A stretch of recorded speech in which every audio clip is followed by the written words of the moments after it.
Hey, welcome back to the Bullpen Sessions podcast. My name is Andy NEARY, and this is episode 317. Today, I am joined by Akua Smith. Akua is a senior benefit advisor with Acrisure.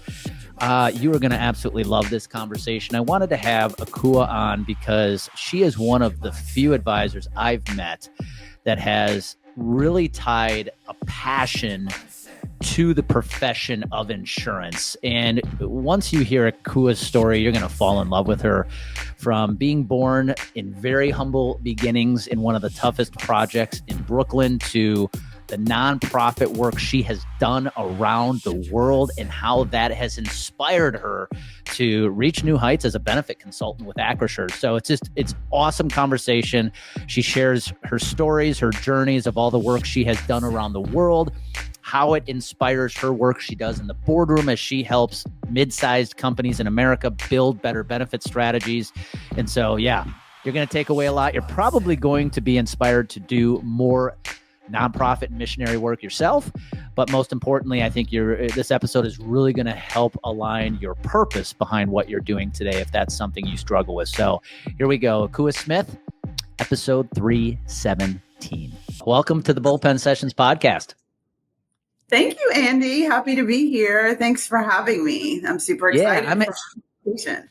I think this one's going to be one of my more fun conversations in the podcast because of all the stuff you're doing outside of the business of insurance. So here's where I want to go with you today. You know, the topic I have in mind for today's podcast is tying passion into your profession. And I think you're one of the few who does an absolutely amazing job of doing that. And we're going to get into that with your nonprofit work and just how much you've traveled around the world doing nonprofit work, what you were doing before you got in the insurance industry. But before we dive in, why don't we just start with, for the folks tuning in who are like Akua Smith, you're a senior benefit consultant with Acrisure. Give us a little bit of your background. Yeah, so you said it, senior benefits advisor with Acrisure, have been there for 7 months as of right now.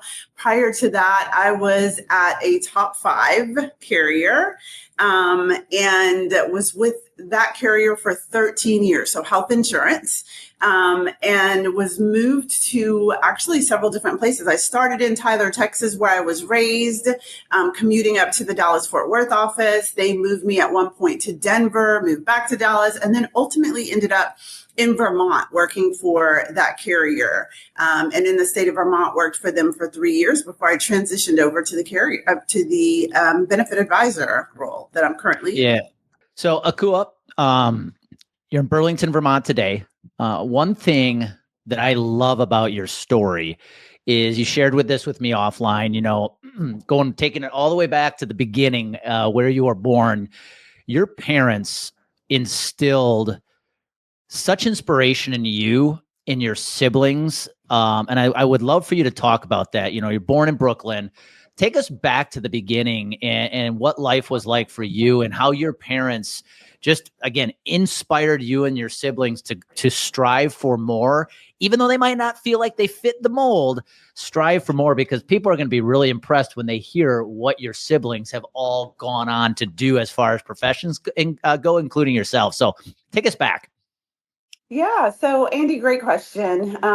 First of all, I will say that, yes, I was born in Brooklyn, New York. My mom was raised in one of the toughest projects in Brooklyn called Brownsville, if anybody knows New York or Brooklyn. And my dad is from Trinidad and Tobago. And my parents met because they both loved education. And so they met in university. My dad's from Trinidad and Tobago. My parents ultimately had 7 kids, so I'm number 2 of 7, and we left Brooklyn when I was about 5 years old. And our whole entire lives, for all 7 of us, education was the thing. It was the most important thing. It was that thing that was going to get us to our end goal, both for them and for each and every one of us. I have a really great story if I can share. So, my name is Akua. Please do. Probably many people who are listening to the show has never heard the name Akua before. And so my Akua means born on Wednesday, and my middle name means gift of God. So my parents, who were into education, also thinking back in the 70s, African Americans were very involved in the civil rights movement, did marches and everything. And part of that was going to Africa. And so they took several trips to Africa when they were younger. And my dad was in Africa one time, heard the name Akua, happened to come back to the United States. My mom was pregnant with me on a Tuesday. I was born on Wednesday, and he loved the name and was so excited that he was able to use it. So my name means gift of God, born on Wednesday.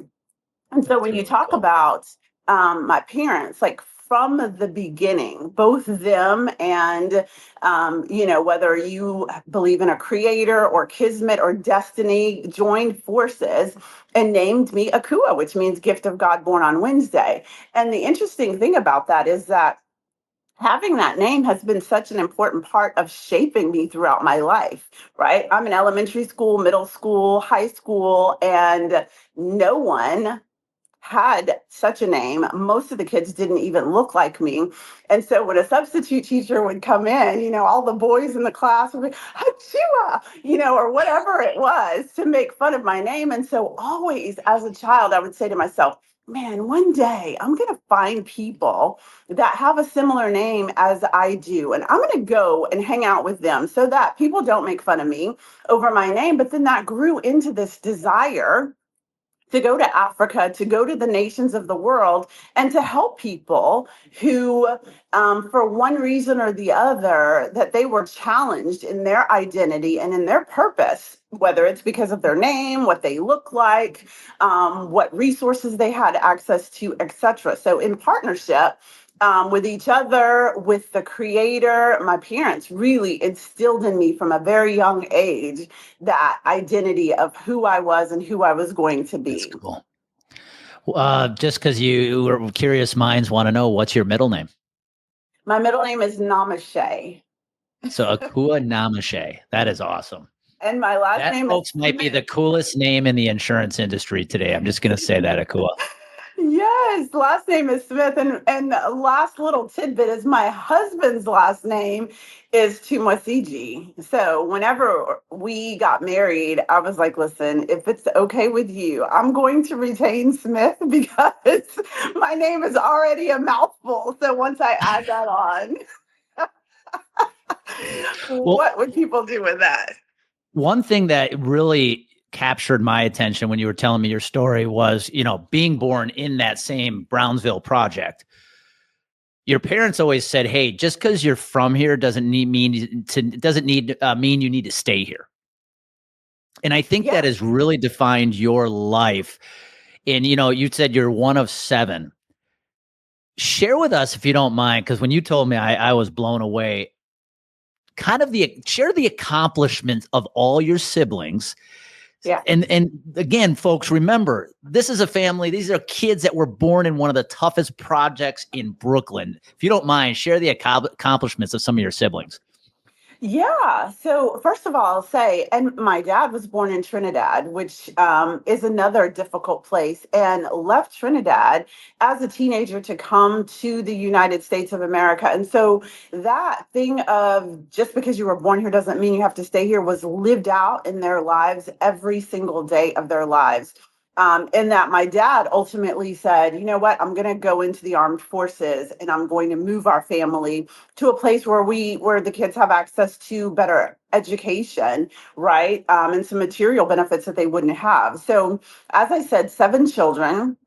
Out of them, three attorneys, two boys, two girls, and one boy are attorneys.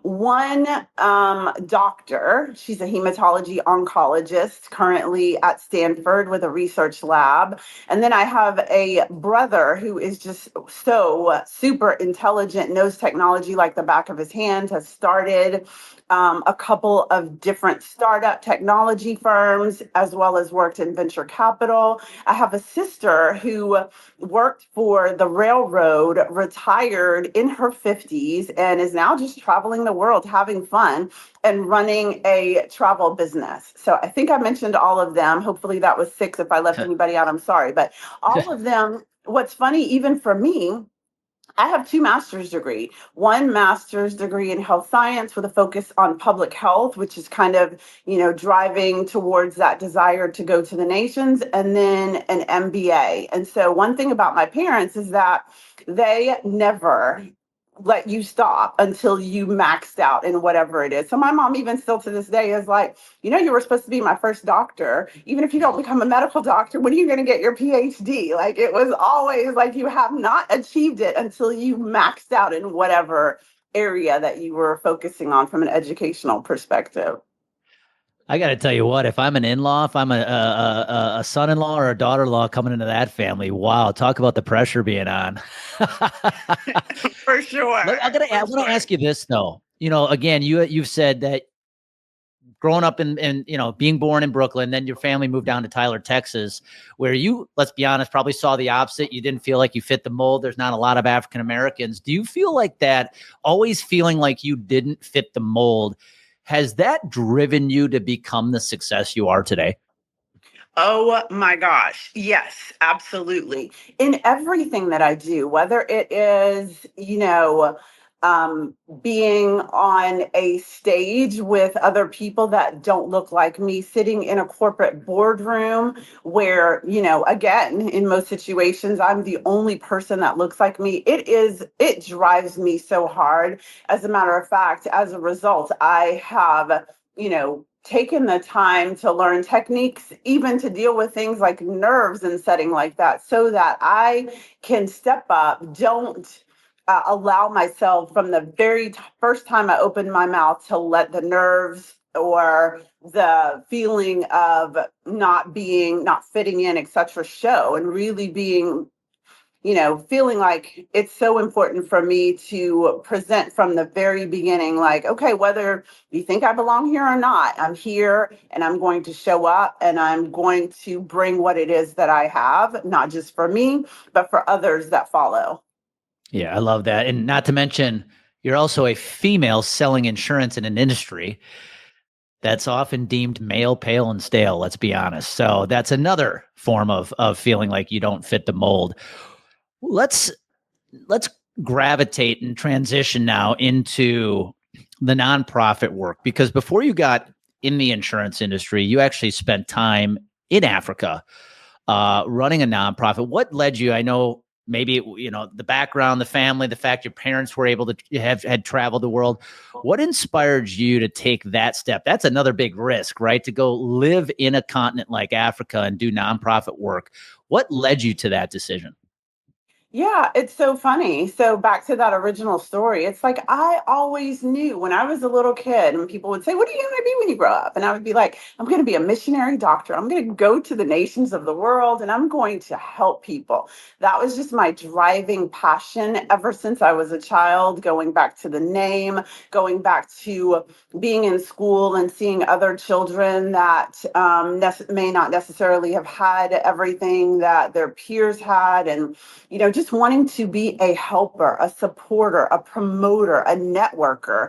And so when I graduated from high school, I went to college with a focus on doing just that. And it's funny, I think of this young boy when I was in college who said, "So what are you going to do when you graduate?" And at that point, I loved singing. And so music was part of it, but then also just going on the mission field and serving people. And he was like, "Oh, okay. Well, what countries have you been to so far?" And it's funny, nobody had ever asked me that question before. And I thought for a second and I was like, "Oh my gosh, I've never been to any country in my life." And he looked at me and he was like, "Well, what makes you think you're going to be a good missionary if you've never even been outside of the United States?" And I thought to myself, I am going to prove this guy wrong. And it's funny, I love school and over the course of a few years, ultimately ended up meeting a missionary that was in Uganda and, still telling everybody, "I'm going to be a missionary. I'm going overseas." And so she invited me to come and visit, and she was running an orphanage. And it's like, as soon as I stepped foot on the ground, I was like, "Oh my gosh, this is it. I'm here. I'm doing it." And so I spent 7 years in Uganda, going back and forth, obviously, but a good portion of that time living there and doing everything from teaching both English and teaching in a school, in a faith-based school, and then ultimately ended up seeing the sort of the difficulty of the women. It was a very patriarchal society, and wanting to support them and help them to be able to be the people that they wanted to be and do what they wanted to do. And so we started some women's groups. The organization started something called Women Endeavoring to Eradicate Poverty. And so I worked very closely with these women to do just that, eradicate poverty, start these groups that were recognized by the government and help them to be able to fund their projects, as well as, with my public health background, do training and education and projects focused on sanitation, safe water, and hygiene. Give the listeners a perspective. I'd love to hear it from you. You know, we live in a country where, let's be honest, sometimes our stress is because there wasn't enough oat milk in my Americano. What was it like living in Uganda on a day-to-day perspective? Because I think we take, in the United States, we take a lot for granted, let's be honest. But living in a country like that, day in and day out, you know, off and on for 7 years, what was that experience like? For me, it was simplification. Oh my gosh, Andy, there is so much that we do that is unnecessary. And you hear it all the time when people say things like first world problems. I mean, it really is a situation where being able to just invest in relationships, in people, sit around and talk for hours. It's first at heart. I mean, it's hard at first as an American thinking, okay, well, you said this was going to start at 10 o'clock. It's 12 o'clock. We're not doing what or one thing that's interesting about Ugandan culture is like the greeting process takes a while, right? How are you? How's your family? How are your kids? Like those things that we tend to gloss over. And it's so that simplification and the value and the meaningfulness of just in relationships and investing in those relationships. And that's one of the big things that has carried over to me is the relational part over the striving for things, right? Which is what, I find that we spend a lot of time here in the United States doing is, ultimately ending up our survival is about the next thing that we can get and not really taking the time to invest in one another. I love hearing that. That is just hearing the whole introduction, the greeting process takes time because you actually care about how people are, Yeah. right? Yeah. You know, it's interesting. One of the most favorite podcast interviews I ever had was I had the fortunate opportunity to interview now Dr. Sam Congato. And for folks who don't know, he actually was a former running back in the NFL. He played a little bit with the Green Bay Packers. So as a Packer fan, it was a really cool experience. And I remember him telling me he's from Nigeria or he's not from, but his family is. And so his whole mission now as a doctor is to help improve the healthcare system in Nigeria. And it was just interesting hearing him talk about, he said, Andy, I actually never wanted to play professional football. I just wanted to become a doctor. And here he is, after taking a bruising for years as an NFL running back, he is a doctor today. I just thought that was a really cool story. So talk to us a little bit, you spent 7 years in Uganda, but that's not the only place you've been to. Share some of the other journeys you had as a missionary and your nonprofit work. What other parts of the world has your work taken you? So, one thing that some people who know me think is kind of crazy is that one of my life's goals is that I want to step foot in every country of the world. So, and not just as a tourist. I actually just recently listened to a podcaster, and he was talking about the three kinds of travel being the tourist, the traveler, and the pilgrim. And just that the fact that, you have an opportunity not just to, take pictures for your Instagram or your Facebook, but to really go and immerse yourself in cultures, even if it's for a week or 2 weeks or whatever. And so in that, obviously my heart is to engage with people and to build relationships. But a lot of times when people go overseas and do work, they're thinking, oh, I'm going to help these people. Well, my perspective is completely different, right? The transformation happens mostly in me as I go and do the things that I do overseas with people. And so every year I try to take several trips, certainly to this last year, I went to Nicaragua, to Guatemala, to Honduras over the last few years, to Colombia, to Portugal.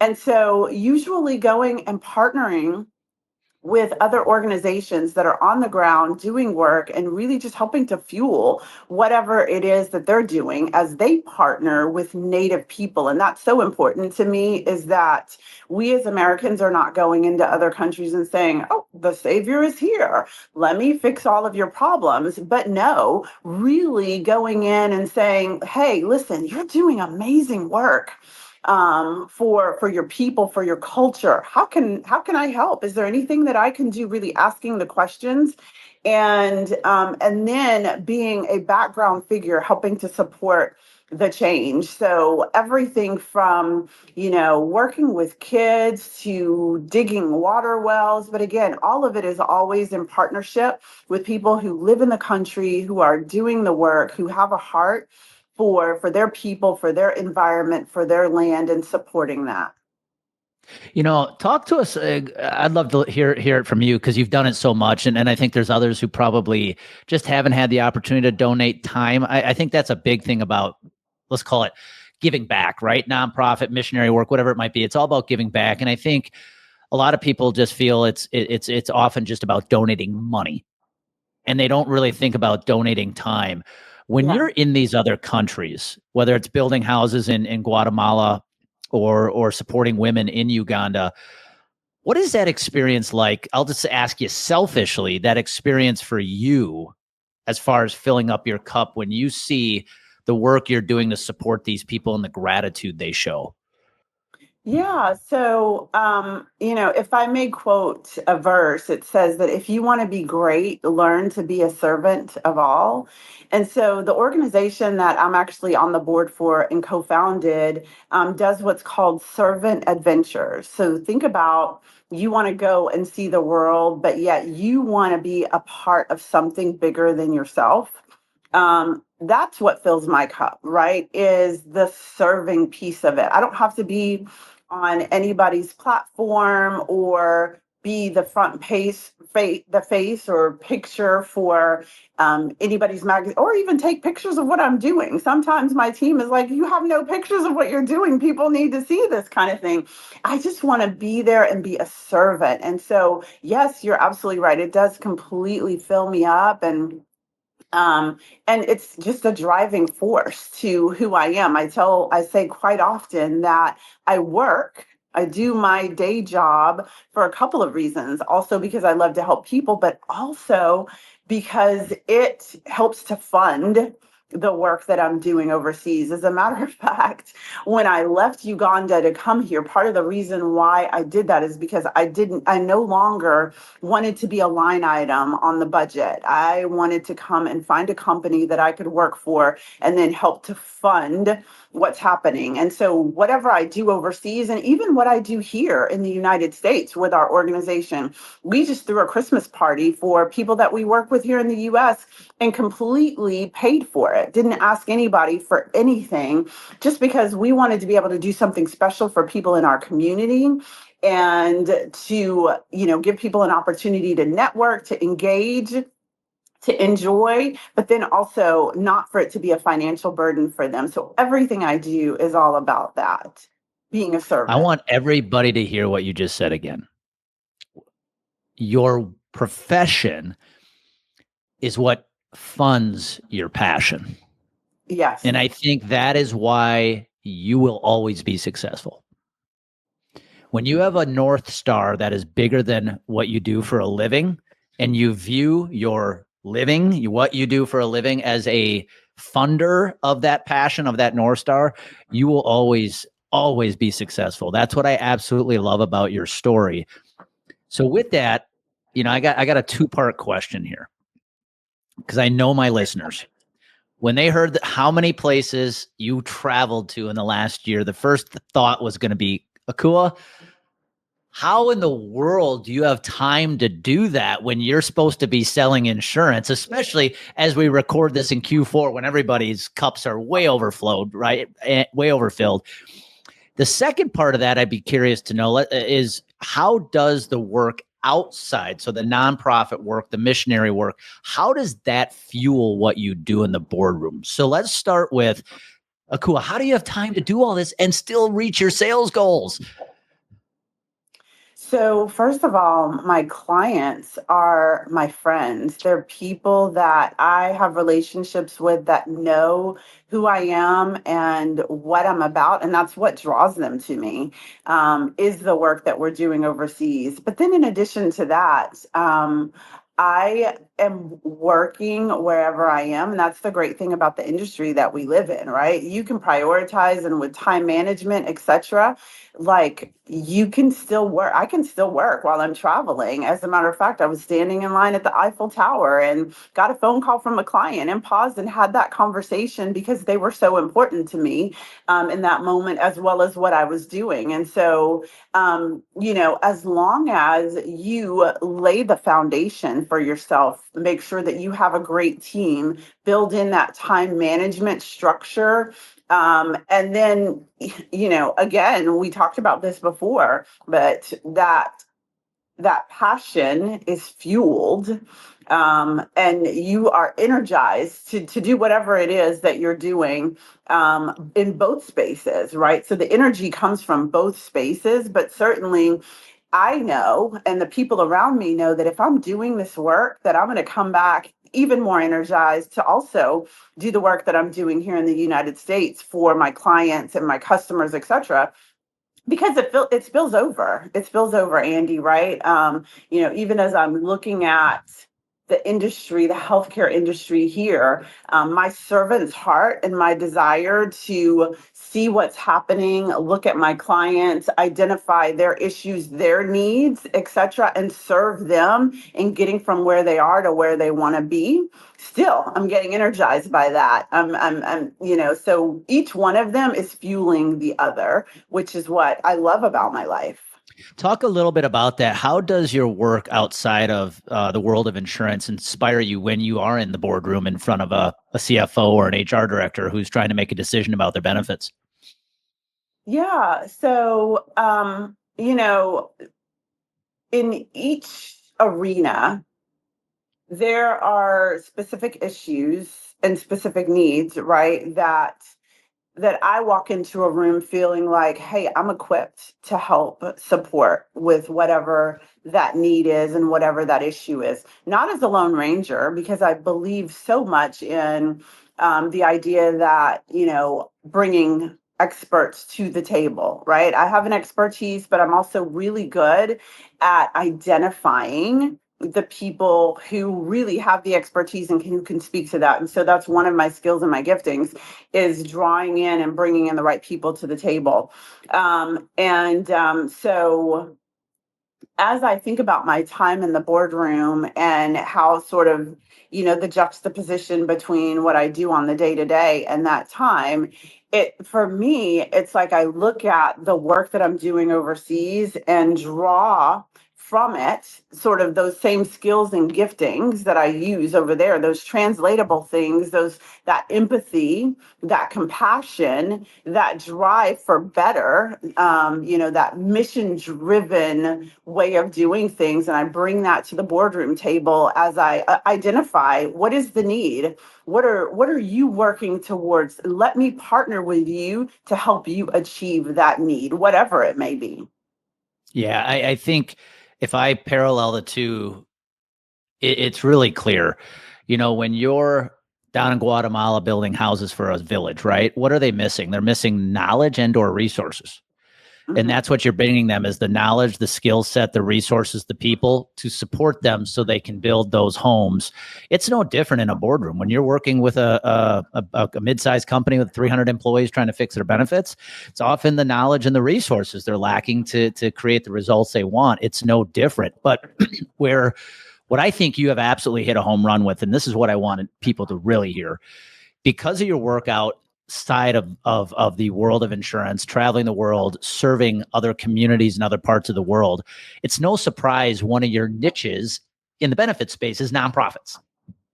And all the while you're traveling around the world supporting others, you're building your brand. I've got to believe the work you're doing outside of insurance has created an absolute brand, a relatable brand that any nonprofit in the United States would love to have advising them. Am I correct in thinking that?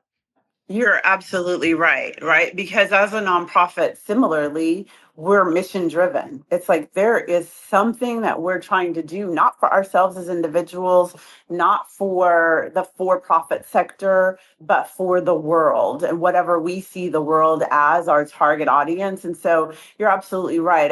A mission driven individual, whether our missions, meaning the nonprofit that I'm working with, align, the fact that they, or not, rather, the fact that they are going after something wholeheartedly and pulling together all the resources that are necessary to achieve that is what makes us great partners.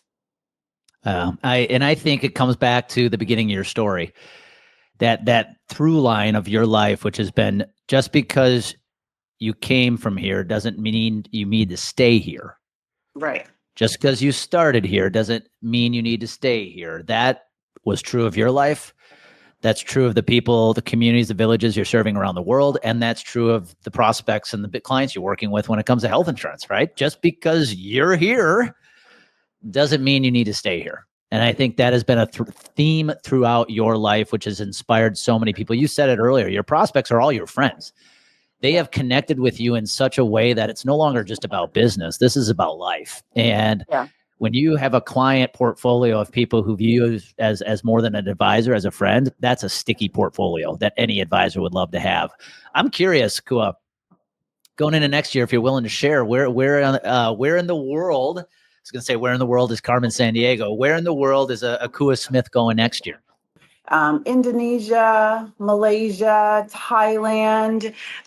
So my targets are set for that part of the world. I always go to Africa. So Uganda, Kenya, Tanzania. I would love to hit the southern part and or the western part. My name is actually from Ghana.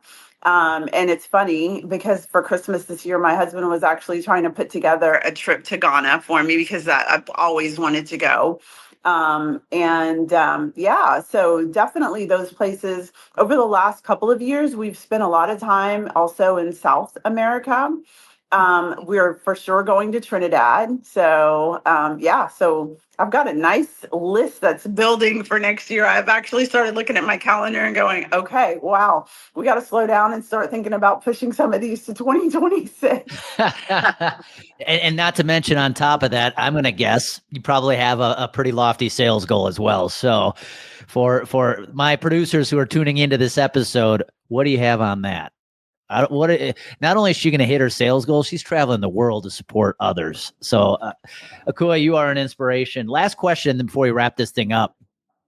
If there's somebody listening in right now who is feeling stuck in their insurance career, going back to one of the themes in your life, which is never fitting, feeling like you fit the mold. If we have somebody tuning in who's kind of feeling that way, maybe in their career right now in this industry, they're trying to get unstuck, get back on track. What advice would you give them? Yeah, first and foremost, it's okay to live outside of the box. That's what I do every day of my life. And so even when it comes to things like what kind of solutions are you offering your clients, right? What amount of time are you investing in getting up to speed and doing the research, in talking to the experts and getting to know the experts, in working with people like Andy? Like all of these things are key. Our industry has kind of stagnated to a certain extent, and it's not good for our clients. It's not good for our customers. It's not good for the utilizers of insurance in the United States. And so we need a lot of people like you and I that are saying, you know what, I'm not going to stand for the status quo anymore. And so that means that I'm going to be an outlier, doing things differently than anybody else. But that is A-okay, because in order for us to have the change that we need in our nation that benefits our clients, our customers, and just generally our industry, we have to be looking for different solutions and driving to be a part of helping to find those solutions and bringing those things to our clients and customers. Okay, I lied. I do have one more question for you. How about purpose? If somebody is trying to find their purpose, I think I see a lot of our clients are struggle with that, right? Is they've been so wrapped up in insurance, making money, making money, making money. I think they've lost sight of what their purpose is in the first place. If somebody also is trying to maybe regain clarity on what the heck, why they're doing what they're doing, you got any advice on that? Go back to the beginning. That's how I started this conversation. And I think, for any organization or any person, period, go all the way back to when you knew what the purpose for your organization was, or individually, right? There was always a point whenever anybody starts anything, there's always a reason why you're starting it. And so when you lose that thing, keep going back to it. The why. Why am I doing this? Why am I here? What is it that I am attempting to accomplish? Go back to that and stay there until you figure out your next steps to get there. Perfect timing, because when this airs, there are going to be a lot of people who are planning their 2025. And I think that's a very important question they need to ask themselves going into next year. Why are you doing what you do? And it can't just be the money. What's bigger than that? And I love that advice. Akua, if there's somebody tuning in that's been inspired by your message, and I can't believe why they wouldn't be, oh, heck, there might be a nonprofit tuning in that wants to reach out. What is the easiest way to get a hold of you? So several things. LinkedIn is great. You can certainly use my LinkedIn. My personal email address is Akua Smith at Acrisure, ACRISURE.com are the key. If you're interested in the nonprofit work that I am doing or want to go on a servant adventure trip, you can also go to www.gokairos.org. Kairos spelled KAIROS.org. And we'll make sure those are in the show notes as well. Well, Akua, thank you for taking the time to be here today. This was an awesome conversation. This is exactly what I was hoping it would be. So the work you're doing, both again outside the boardroom and inside of it, is very inspiring. And I'm sure there's a lot of people tuning in right now, especially over the holidays, that have been inspired. It's going into next year, what they can do to be better, getting back to why they do what they do. So thank you again for taking the time to do this. Hey, and Andy, thank you so much, not just for this, but for everything. Like our time together has been so valuable and meaningful to me, and the ongoing accountability that you bring to me, I'm so thankful for it. I'm so thankful for you. I'm so thankful for what you're doing for our industry. Anytime. Akua Smith, Acrisure, folks, take this, run with this one. This is an inspirational one. Be good. That's all we got for today's episode of the Bullpen Sessions podcast. One thing that would really help us both and other new potential listeners is for you to rate this show and leave a comment in iTunes, Stitcher, or wherever you tune in to listen to the show. Also, make sure to link up with us at CompleteGameConsulting.com on social media. And please share this podcast with anyone who you think might enjoy it. Until next time, remember, clarity creates confidence. Confidence creates consistency. Consistency makes you unstoppable.